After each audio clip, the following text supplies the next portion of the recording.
Good morning, students. I think you might have written answers and you might have checked answers the exercise I sent this morning. Okay, today what I am going to is that reflexive case pronouns. What are reflexive case pronouns? What is pronoun? I already explained pronouns. Pronoun is a word which is used instead of a noun. అంటే pronoun అంటే సర్వనామం. నామవాచకానికి బదులుగా వాడబడేది సర్వనామం అంటాం. కానీ మళ్ళీ ఇందులో కూడా kinds of pronouns ఉన్నాయని చెప్పి మీకు వెబ్స్ మెటీరియల్లో లాస్ట్ ప్రిపోషన్స్ ఉంటాయి. ప్రిపోషన్ తర్వాత ఎండింగ్లో స్టేట్మెంట్ ఆఫ్ ప్రొనౌన్స్ అని ఒక స్టేట్మెంట్ ఇచ్చానండి. అందులో క్లియర్గా ప్రొనౌన్స్ తెలుగు మీనింగ్తో సహా ఉన్నాయి. అందులో రిఫ్లెక్సివ్ కేస్ ప్రొనౌన్ గురించి నేర్చుకుంటాం. అసలు let us see what the pronoun statement I have given. మీకు ఇచ్చిన స్టేట్మెంట్ ఆఫ్ ప్రొనౌన్స్ ఏంటన్నది ఒకసారి చూద్దాం.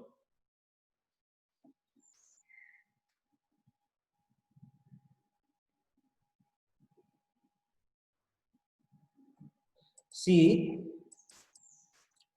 this is the statement of pronoun I gave you. I provided this statement of pronoun at the end of this webs material.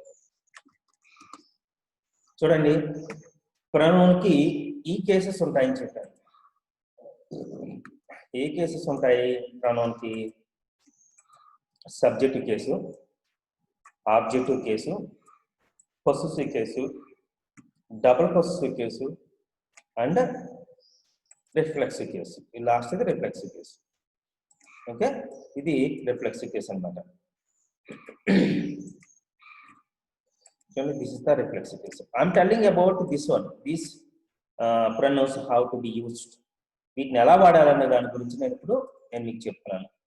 ఒకటి బాగా గుర్తుపెట్టుకోండి, kinds of sentences ఉన్నాయి. అది మీరు పార్ట్స్ ఆఫ్ స్పీచ్ లో నేర్చుకుంటారు. ఇప్పుడు పార్ట్స్ ఆఫ్ స్పీచ్ అవసరం లేదు, కానీ ఇలా సిచ్యువేషన్ వచ్చినప్పుడు మాత్రం మనం కైండ్స్ ఆఫ్ ప్రొనౌన్స్ గురించి నేర్చుకుంటాం. Kinds of sentences, kinds of pronouns, kinds of verbs నేర్చుకుంటాం. ఇప్పుడు కైండ్స్ ఆఫ్ సెంటెన్సెస్ లో అంటే కొన్ని రకాల సెంటెన్స్ ఉన్నాయి. ఏంటి? డిక్లరేటివ్ సెంటెన్స్ అని, ఇంపరేటివ్ సెంటెన్స్ అని, ఇంట్రాగేటివ్ సెంటెన్స్ అని, ఎక్స్క్లమేటరీ సెంటెన్స్ అని, ఈ కైండ్స్ ఆఫ్ సెంటెన్సెస్ ఉన్నాయి. డిక్లరేటివ్ సెంటెన్స్ అంటే మీరు ఇప్పుడు వరకు రాసే సెంటెన్స్ లేదు. డిక్లరేటివ్ సెంటెన్సెస్, ఇంట్రాగేటివ్ సెంటెన్సెస్ నేర్చుకున్నారు. డిక్లరేటివ్ సెంటెన్స్ అంటే నథింగ్ బట్ ఒక స్టేట్మెంట్ అన్నమాట. I go to Kakinada, I play cricket. These are called statements and declarative sentences. తర్వాత ఇంట్రాగేటివ్ సెంటెన్సెస్ అంటే మీరు ఆల్రెడీ నేర్చుకున్నారు. ఎస్ఆర్ ఆన్సర్ క్వశ్చన్స్ అన్నమాట. ఇంట్రాగేటివ్ సెంటెన్సెస్ అంటే క్వశ్చన్స్ అన్నమాట. SR answer questions, full answer questions. మళ్ళీ SR answer questions negative, SR answer questions positive, full answer questions negative, full answer question positive, who negative, who positive, ఇలాగ నేర్చుకున్నారు. These are all called interrogative sentences, nothing but questions. ఇక్కడికి ఎన్ని అయ్యాయి? Declarative sentence అంటే statement అయింది, interrogative sentence అయింది. తర్వాత imperative sentence. Imperative sentence అంటే నొక్కి చెప్పడం, ఆర్డర్ చేయడం, కమాండ్ చేయడం, రిక్వెస్ట్ చేయడం, మనం ఇంపరేటివ్ సెంటెన్సెస్ అంటాం. ఇప్పుడు ఈ రిఫ్లెక్సివ్ కేస్ ప్రొనౌన్స్ వాడుకుంటూ కొన్ని సెంటెన్స్ మనం ఇంపరేటివ్ గా మాట్లాడవచ్చు. అంటే ఇంపరేటివ్ సెంటెన్సెస్ చెప్పచ్చు. అంటే ఒక సెంటెన్స్ అని స్ట్రెస్ చేసి మాట్లాడతాం అనమాట, నొక్కి చెప్తాం అనమాట. సెంటెన్స్ లో ఏదో ఒక పార్ట్ ని, అంటే సబ్జెక్ట్ ని కానీ ఆబ్జెక్ట్ ని కానీ మనం నొక్కి స్ట్రెస్ చేసి మాట్లాడతాం.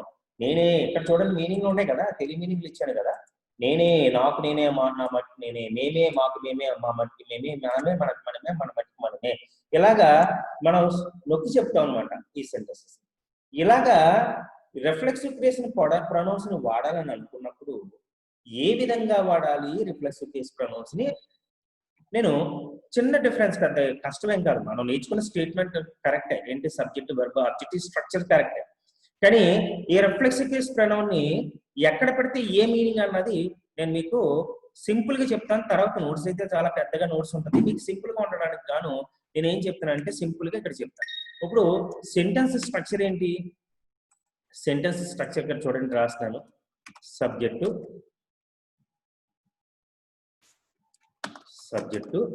Verb first form, simple present tense గురించి చెప్తాను. ఆబ్జెక్ట్. ఇప్పుడు ఇందులో 3 పార్ట్లు ఉన్నాయి. ఇందులో మూడు పార్ట్లు ఉన్నాయి కదా, సబ్జెక్ట్ వర్బ్ ఆబ్జెక్ట్. ఈ రిఫ్లెక్సివ్ కేస్ ప్రొనౌన్ ని సబ్జెక్ట్ తర్వాత పెడితే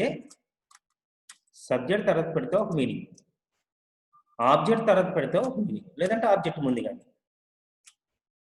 ఎలా పెడతారని చెప్తాను. ఆబ్జెక్ట్ తర్వాత పెడితే ఒక మీనింగ్.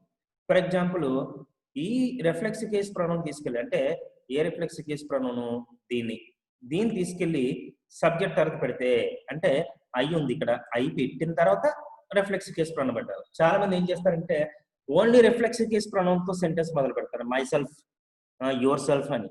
అది యూసేజ్ లో స్పోకెన్ ఇంగ్లీష్ లో కరెక్ట్, పర్లేదు, కానీ కరెక్ట్ గా అయితే మాత్రం అది తప్పు. Myself is Sunil, myself is Anvitha, myself is అని అలా చెప్పకూడదు. ఐ మై సెల్ఫ్ ఈజ్ అని చెప్పాలి, యూ యువర్ సెల్ఫ్ అని చెప్పాలి, యూ యువర్ సెల్ఫ్స్ అని చెప్పాలి. సో ఈ విధంగా చెప్పాలి తప్ప ఉత్తి రిఫ్లెక్సివ్ కేస్ ప్రొనౌన్ తో మనం సెంటెన్స్ మొదలు పెట్టకూడదు. ఇప్పుడు సెంటెన్స్ 3 పార్ట్లు ఉంటాయని చెప్పుకున్నాం కదా. ఏంటిది? సబ్జెక్టు, వెర్బ్, ఆబ్జెక్ట్ అని చెప్పుకున్నాం. Subject plus verb plus object ఉంది. ఇప్పుడు ఐ మీద ఒక సెంటెన్స్ రాసి చూపెడతాను. ఈ సెంటెన్స్ ఎలా ఉంటుందంటే, I myself drive my car. I myself drive my car అంటే ఇక్కడ మీనింగ్ ఏంటి? ఐ తర్వాత మైసెల్ఫ్ పెట్టాను అంటే దాని మీనింగ్ ఐని స్ట్రెస్ చేసి చెప్తున్నాను అనమాట, నొక్కి చెప్తున్నాను. నేనే నా కారును డ్రైవ్ చేస్తాను అని అర్థం. నేనే అంటే మా ఇంట్లో వాళ్ళు ఇంకెవరు చేయరు అనమాట, నేనే చేస్తాను అని నొక్కి చెప్తున్నాను అనమాట. అంటే నేను స్ట్రెస్ చేసి చెప్తున్నాను అనమాట. అప్పుడు ఇదే సెంటెన్స్ ని మైసెల్ఫ్ తీసుకొచ్చి మై కార్ తర్వాత పెడతాం. ఎలాగుంటది అప్పుడు ఈ సెంటెన్స్ చూడండి. అప్పుడు సెంటెన్స్ ఎలాగుంటది అంటే, I drive my car my self. ఇక్కడ ఉందనుకో, నాకు నేనే నా కార్ డ్రైవ్ చేస్తానని అర్థం. అంటే ఎండింగ్ లో పెడితే నాకు నేనే, నా మట్టుకు నేనే అని అర్థం, అంటే సెంటెన్స్ ఎండింగ్ లో. అదే రిఫ్లెక్సివ్ కేస్ ప్రొనౌన్ సబ్జెక్ట్ తర్వాత పెడితే నేనే అని నొక్కి చెప్పడం అనమాట. అలాగే మిగతా అన్ని కూడా. ఇప్పుడు ఫర్ ఎగ్జాంపుల్ ఇక్కడ హీ ఉందా, ఇక్కడ చూడండి హీ ఉంది కదా, హీకి ఒక సెంటెన్స్ రాసి చూపెడతాను నేను. ఇక్కడ రాస్తున్నాను చూడండి. He himself drives. డ్రైవ్కి ఎస్ఫామ్ ఎందుకు పెట్టానంటే, ఎస్ఫామ్ బికాస్ సబ్జెక్ట్ హీ కాబట్టి. He himself drives his car. అతనే తన కారు డ్రైవ్ చేస్తాడు అనుకోడు, ఎవరికి ఇవ్వడు అనమాట, అతనే నాకు. అదే సెంటెన్స్ ని he drives his car himself అన్నాను అనుకోండి, అతని కారు తనకు తనే డ్రైవ్ చేస్తాడు అంటే డ్రైవర్ పెట్టుకోడు అనమాట. అతను తన కారు తన మట్టిగా తానే డ్రైవ్ చేస్తాడు అని అర్థం అనమాట. సో ఈ విధంగా సెంటెన్స్ ని అంటే సెంటెన్స్ లో ఉన్న సబ్జెక్ట్ కానీ, వర్బ్ కానీ, ఆబ్జెక్ట్ కానీ దేని తర్వాత పడితే దాన్ని మనం స్ట్రెస్ చేసినట్టు అవుతుంది అనమాట. అర్థమవుతుందా? ఇప్పుడు సబ్జెక్ట్ ని గట్టిగా నొక్కి చెప్పాలంటే మనం హిమ్సెల్ఫ్ ని తీసుకొచ్చి, మై సెల్ఫ్ ని తీసుకొచ్చి సబ్జెక్టుల తర్వాత పెడతారు. అదే అలా కాకుండా నేనే, నాకు నేనే, మనకు మనమే, ఈ 3 అట్లలో దేనికి ఏది ఎలా పెట్టాలంటే మేమే, నేనే, నువ్వే, అతనే, ఆవిడే, తనే, వాళ్ళే అని నొక్కి చెప్పినప్పుడు ఈ రిఫ్లెక్సివ్ కేస్ ప్రొనౌన్ సబ్జెక్ట్ తర్వాత పెడతాం. ఎవరి మట్టుకు వాళ్ళే, నాకు నేనే, నీకు నువ్వే, నా మట్టుకు నేనే, నీ మట్టుకు నువ్వే, అతని మట్టుకు అంటున్నా, ఆవిడ మట్టుకు ఆవిడే అని అన్నప్పుడు ఆ రిఫ్లెక్సివ్ కేస్ ప్రొనౌన్ తీసుకెళ్లి ఎండింగ్ లో పెడతారు. అర్థమవుతుందా? కొన్ని సందర్భాల్లో ఇదే, ఇక్కడే అని చెప్పాల్సి ఉంటుంది. ఇప్పుడు నేను ఇక్కడే కూర్చుంటాను అన్నాను అనుకోండి. ఎగ్జాంపుల్ ఇక్కడ రాస్తున్నాను చూడండి. నేను ఇక్కడే కూర్చుంటాను, చూడండి ఇటు కదా ఇది, నేను ఇక్కడే కూర్చుంటాను. ఐ సిట్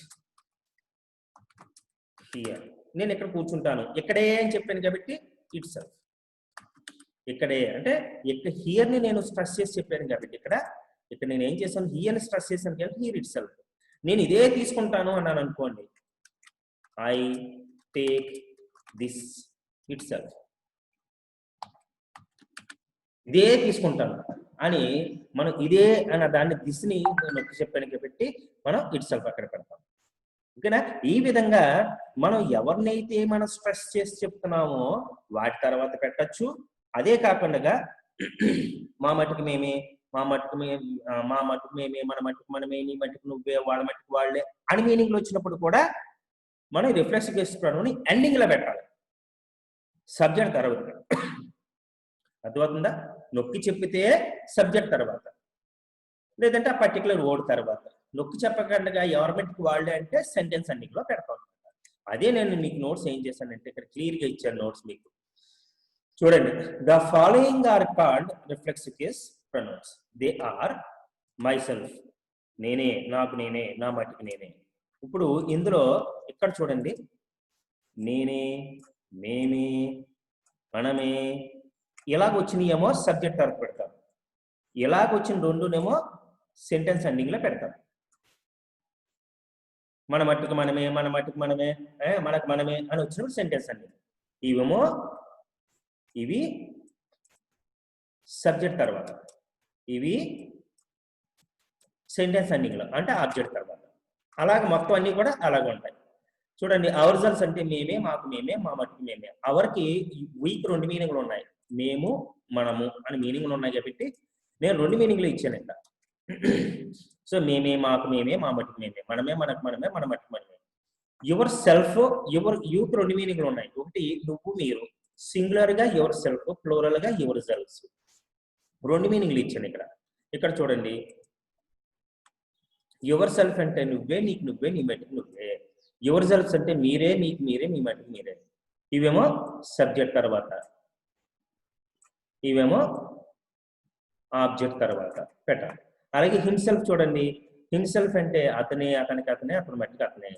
ఇదేమో సబ్జెక్ట్ తర్వాత, ఇదంతానేమో ఆబ్జెక్ట్ తర్వాత. హెర్ సెల్ఫ్ చూడండి, ఆమె, ఆమె మట్టుకు ఆమెకు ఆమె, ఆమె మట్టుకు ఆమె. ఇదేమో సబ్జెక్ట్ తర్వాత, ఈ రెండునేమో ఆబ్జెక్ట్ తర్వాత. అలాగే నెక్స్ట్ చూడండి, హెర్ సెల్ఫ్ అయిపోయింది. ఇట్ సెల్ఫ్ చూడండి, ఇట్ సెల్ఫ్ దీనికి 2 మీనింగ్లు ఉన్నాయి, ఇది అది మీనింగ్లు ఉన్నాయి కాబట్టి 2 ఇచ్చాను. ఫస్ట్ అది మీనింగ్తో ఇచ్చాను, అదే ఇది సబ్జెక్ట్ తర్వాత, ఇదే ఇది కూడా సబ్జెక్ట్ తర్వాత. దానికి అదే, దాని మట్టుగా అదే ఆబ్జెక్ట్ తర్వాత. దీనికి ఇదే, దీని మట్టుకు ఇదే, ఇది ఆబ్జెక్ట్ తర్వాత. దెమ్సెల్వ్స్ అని ఇచ్చాను చూడండి, ఇక్కడ దెమ్సెల్వ్స్ అని ఇచ్చాను.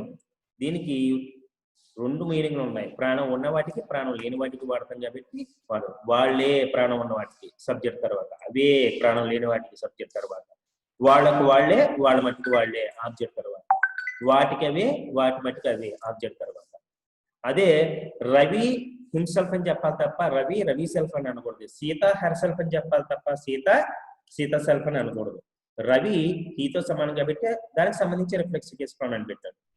సీత షీతో సమానం కాబట్టి దానికి సంబంధించి రిఫ్లెక్సివ్ కేస్ ప్రొనౌన్ పెట్టాడు. అంతేగాని సీత సెల్ఫ్, రవి సెల్ఫ్ అని అనకూడదు.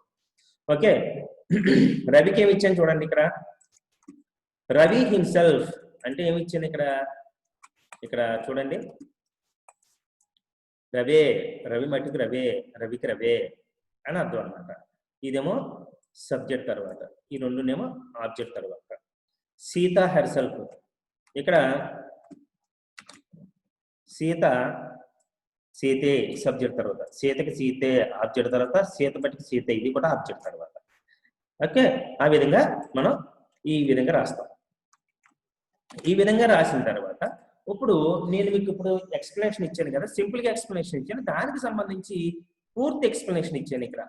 The reflexive pronouns are used after the subject and at the end of the sentence to get the particular meanings. ఏంటంట, సబ్జెక్ట్ తర్వాత కానీ at the end of the sentence కానీ reflexive case pronouns ని పెట్టాలి.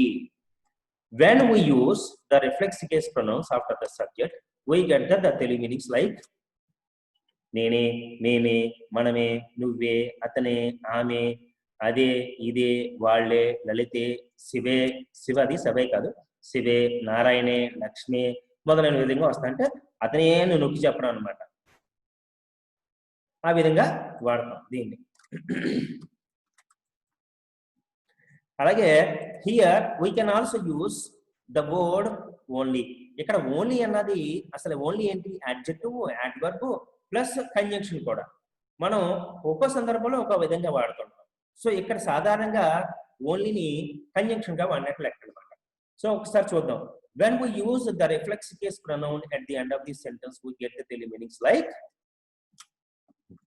నాకు నేనే, మాకు మేమే, మనకు మనమే, నీకు నువ్వే, మీకు మీరే, అతనికి అతనే, ఆమెకు ఆమె, దానికి అదే, వాళ్ళకి వాళ్ళే, రాంబాబు మట్టుకు రాంబాబే, సీత మట్టుకు సీతే, రవికి రవే అని మొదల విధంగా వస్తాయి. ఎప్పుడు వాడాలి? ఇది అండ్ సెంటెన్స్ ఎండింగ్ లో వాడతాయి. ఇకపోతే ఒకసారి దీన్ని చూద్దాం. చూడండి, ఓన్లీని సబ్జెక్ట్ తర్వాత మనం నేనే, నువ్వే అని చెప్తున్నాం కదా. I my self teach English, నేనే ఇక్కడ ఇంగ్లీష్ చెప్తాను. ఆ మై సెల్ఫ్ లో కావాలంటే ఓన్లీ కూడా పెట్టచ్చు. ఎలాగా? I only teach English. అలాగే షీ హెర్ సెల్ఫ్ కుక్స్ అని అంట, ఆవిడే వంట చేస్తుంది అని చెప్పడానికి షీ ఓన్లీ కుక్స్ అని చెప్పచ్చు. అలాగే ఇందాక ఒక సెంటెన్స్ చెప్పాను మీకు, ఏంటి? నేను ఇక్కడే కూర్చుంటాను, I SIT here it self అని చెప్పాను. ఆ ప్లేస్ లో ఇట్ సెల్ఫ్ ప్లేస్ లో ఐ సిట్ హీర్ ఓన్లీ అని ఓన్లీని మనం నొక్కి చెప్పేటప్పుడు వాడతాం. అంటే సబ్జెక్ట్ తర్వాత పెట్టాల్సిన ప్లేస్ లో ఓన్లీ పెడతాం అనమాట, రిఫ్లెక్సివ్ కేస్ ప్రొనౌన్ బదులుగా. కానీ ఆబ్జెక్ట్ తర్వాత పెట్టడానికి మాత్రం, అంటే ఈ మీనింగ్ తో మాత్రం ఓన్లీ పెట్టకూడదు. అర్థమవుతుందా? నేనే అంటే ఓన్లీ పెట్టచ్చు, నా మటుకు నేనే అంటే మాత్రం ఓన్లీ పెట్టడానికి కుదరదు. మేమే అంటే ఓన్లీ పెట్టచ్చు, మా మటుకు మేమే అంటే మాత్రం ఓన్లీ పెట్టడానికి కుదరదు. అంటే ఈ మీనింగ్లతో మనం కావాలంటే ఓన్లీ కూడా వాడుకోవచ్చు అనమాట. ఓకే, నెక్స్ట్ చూడండి. దట్ మీన్స్ అంటే ఇది నాకు నేనే, మాకు మేమే అని చెప్పడానికి ఆ మీనింగ్ బదులుగా that means when we want to stress the subject, the reflexive case pronoun should be kept after the subject. మనకు ఒకవేళ సబ్జెక్ట్ ని నొక్కి చెప్పాలని అనుకున్నప్పుడు, నేనే, నువ్వే అని చెప్పాలనుకున్నప్పుడు ఈ రిఫ్లెక్స్ కేస్ ప్రొనౌన్స్ తీసుకెళ్లి సబ్జెక్ట్ తర్వాత పెట్టండి. అలాగే when we want to stress the object, the reflexive case pronoun should be kept after the object. అలాగే ఆబ్జెక్ట్ ని మనం స్ట్రెస్ చేసి చెప్పాలనుకున్నప్పుడు ఇక్కడే, అలాగే అతన్ని ఐ ఇన్వైట్ హిమ్సెల్ఫ్ అంటే ఐ ఇన్వైట్ హిమ్సెల్ఫ్ అనక్కర్లేదు, ఐ ఇన్వైట్ హిమ్సెల్ఫ్ అనొచ్చు. ఆబ్జెక్ట్ ప్లేస్ లో డైరెక్ట్ గా హిమ్సెల్ఫ్ వాడచ్చు, కానీ సబ్జెక్ట్ ప్లేస్ లో మాత్రం డైరెక్ట్ గా హిమ్సెల్ఫ్ పెట్టకూడదు. నేను ఆవిడనే వివాహం చేసుకుంటాను, ఐ మ్యారీ హెర్ సెల్ఫ్ అని అని ఈ విధంగా చెప్పాలి. షీ హెర్ సెల్ఫ్ అని అనక్కర్లేదు, హిమ్సెల్ఫ్ అని అనక్కర్లేదు ఆబ్జెక్ట్ ప్లేస్ లో మనం స్ట్రెస్ చేస్తున్నప్పుడు. ఇక్కడ ఎగ్జాంపుల్స్ చెప్పాను చూడండి. The following examples can give you clear idea. I myself lead to my class, లేదా I only lead to my class, only I lead to my class. అంటే ఏంటి దీనికి మీనింగ్? నేను నా క్లాస్ కి నాయకత్వం వహిస్తాను, నేనే క్లాస్ కి నాయకత్వం వహిస్తాను. ఇక్కడ నువ్వు పెట్టండి ఇక్కడ. ఓకే, నేనే క్లాస్ కి నాయకత్వం వహిస్తాను అని అర్థం అనమాట. ఓకే, నెక్స్ట్ ఇదే సెంటెన్స్ ని ఎండింగ్ లో పెట్టి చూడండి. I lead to my class అంటే I lead to my class myself. నాకు నేనే క్లాస్ నాయకత్వం వహించేసుకుంటాను అని అర్థం అనమాట. చూసారా, ఇక్కడ నాకు నేనే అని మీనింగ్ ఇచ్చింది, ఇక్కడ నేనే అని మీనింగ్ వచ్చింది. సో ఇక్కడ చూడండి, నేనే అని చెప్పినప్పుడు మైసెల్ఫ్ ప్లేస్ లో కావాలంటే ఆన్ ఓన్లీ పెట్టచ్చు అని చెప్పాను. ఐ ఓన్లీ అనొచ్చు, ఓన్లీ ఐ అని కూడా అనొచ్చు. రెండు అట్లా ఎలా రాసినా కరెక్టే. కానీ సాధారణకి వినసొంపుగా ఉండాలంటే మనం ఇలాగా మాట్లాడతాం, ఐ ఓన్లీ అని మాట్లాడతాం. ఇది కూడా కరెక్టే. ఓకే, అలాగే ఇంకో ఎగ్జాంపుల్ చూడండి. She herself corrects the papers, ఆవిడే పేపర్లు దిద్దుతుంది. She only corrects the papers, ఆవిడే పేపర్లు దిద్దుతుంది. Only she corrects the papers, ఆవిడే పేపర్లు దిద్దుతుంది. ఓకే, మీనింగ్ ఇదే సెంటెన్స్ ని నేను himself herself ending sentence లో ఇచ్చాను చూడండి. దీని మీనింగ్ ఏమవుతుంది అప్పుడు? She corrects the papers herself, ఆమెకు ఆమె పేపర్లు దిద్దేస్తుంది. ఓకే, ఆమె పేపర్లు దిద్దేస్తుంది, ఆమె మట్టికి ఆమె పేపర్లు దిద్దుతుంది అని అర్థం అనమాట. ఆమెకు మట్టికి ఆమె పేపర్లు దిద్దుతుంది అంటే ఎవరు హెల్ప్ చేయరని అర్థం అనమాట. అలాగే Ravi himself opens the locks, Ravi himself opens the locks, Ravi only opens the locks, only Ravi opens the locks. రవియే తాళాలు తెరుస్తాడు అని అర్థం అనమాట. దీనికి రవియే తాళాలు తెరుస్తాడు అని అర్థం. అలాగే ఇదే సేమ్ రిఫ్లెక్సివ్ కేస్ ప్రొనౌన్ తీసుకొచ్చి ఎండింగ్ లో పెట్టాను. అప్పుడేమవుతుంది? Ravi opens the locks himself, Ravi తనకు తానే తాళాలు తీసేస్తాడు, రవి తన మటుకు తనే తాళాలు తీస్తాడు అని అర్థం అనమాట. ఈ విధంగా మనం రిఫ్లెక్సివ్ కేస్ ప్రొనౌన్స్ వాడాలి. ఓకే, అదే విధంగా ఇందాక చెప్పాను కదా, ఇక్కడే కూర్చుంటాను అన్నప్పుడు I SIT here it self, here plus it self. అలాగే నేను అతన్నే పిలుస్తాను అన్నాను అనుకోండి, ఐ ఇన్వైట్ హిమ్సెల్ఫ్ అని చెప్తే చాలు, లేకపోతే ఐ ఇన్వైట్ హిమ్ ఓన్లీ అని కూడా చెప్పచ్చు అనమాట. సో ఆ విధంగా మనం సెంటెన్సెస్ ని రిఫ్లెక్సివ్ కేస్ ప్రొనౌన్స్ ని వాడతాం. ఇక్కడ నేను ఏం చేశానంటే 2 రకాలుగా సెంటెన్స్ ఇవ్వడం జరిగింది. అంటే సబ్జెక్ట్ ని స్ట్రెస్ చేసి ఆబ్జెక్ట్ ని స్ట్రెస్ చేసి 2 రకాలుగా సెంటెన్స్ ఇచ్చాను. ఇప్పుడు ఫర్ ఎగ్జాంపుల్ చూడండి, నేనే ఇక్కడ హిందీ మాట్లాడతాను అంటే ఇది సబ్జెక్ట్ తర్వాత పెట్టాలి. నాకు నేనే నా వీపు తోముకుంటాను, ఇక్కడ మైసెల్ఫ్ ఆబ్జెక్ట్ తర్వాత పెట్టాలి. అలాగే నేను 20 సెంటెన్సెస్ ఇచ్చాను. 20 సెంటెన్సెస్ ని మీరు ఏం చేస్తారంటే రిఫ్లెక్సివ్ కేస్ ప్రొనౌన్స్ వాటికి సంబంధించి స్టేట్మెంట్ ఆఫ్ ప్రొనౌన్స్ లో ఉంటది. ఇప్పుడు ఇక్కడ మీరు అన్నాను కాబట్టి, మీరే అన్నాను కాబట్టి యూ సబ్జెక్టు, యువర్ సెల్ఫ్ కానీ యువర్ సెల్ఫ్స్ కానీ వాడుకోవచ్చు, బాధ్యత వహిస్తారు. You yourself or you yourselves అని చెప్పాలి. ఈ విధంగా మీరు సెంటెన్సెస్ ని ట్రాన్స్లేట్ చేసి నాకు పంపించండి. Okay, it is very very important. Reflexive case pronouns కొంతమంది చాలా తప్పుగా వాడుతుంటారు, but it is not right way. When it comes to spoken English, it's okay, but when it comes to written English, we should be very correct. We should be very correct and we should be very formal. There are 2 ways of English. One is formal and informal English. Formal means correct English. Informal means parvaledu, colloquial language. So parvaledu anukona bhasha annamata. So ఈ విధంగా మనం correct గానే ఉందాం. బయట మాట్లాడేటప్పుడు చిన్న చిన్న తప్పులు వచ్చినా there is no problem at all. Okay, I am sending this video through